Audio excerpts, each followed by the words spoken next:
May nagpadala po sa atin no ng screenshot ng account po niya sa GSIS. Ito po ay sa premiums at makikita yung arrears no until July yung nandoon sa naipakita niya.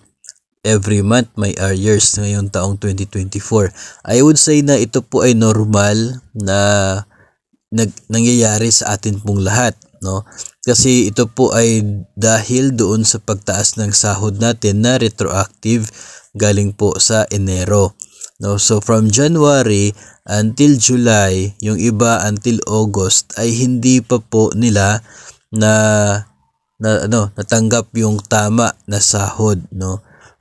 Kulang pa. 2023 na rate yung basis. Kaya ang nangyari ay doon din nakabase yung deduction para po sa GSIS at maging ang remittance. Ngayon effective yung pagtaas ng sahod, so tumaas yung basic pay.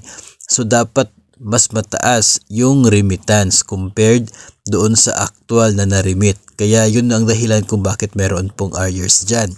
Kaya ko po sinasabi na normal kasi ngayon na pong madalas to karamihan, ngayon na pong September yung pag-effect ng bagong rate nila, no? At marami pa rin po yung wala pang natanggap na salary differential. Yung salary differential, yun po yung payment doon sa kulang sa sahod na natanggap coming from January. At doon din po kukunin yung portion na intended for GSIS at yan ang magiging pambayad sa arrears na nakikita po ninyo sa GSIS account ninyo, no? So yung pong galing po sa inyo, deduction from your differential, dagdagan po yan ng counterpart ng government, ng atin pong employer, nang sa ganun ay makompleto, no, na babayaran yung arrears dyan po sa premiums ninyo ngayong taong 2024. So kaya po normal na mayroon pang nag-reflect na arrears dyan, especially kung hindi pa ninyo natanggap yung differential ninyo. So it means na hindi pa po na-remit din yung para pambayad dyan coming from your differential. Mawawala po yung arrears na yan the moment na makapag-remit na yung agency ninyo, no? Yung differential mayroong bawas doon na intended for your GSIS.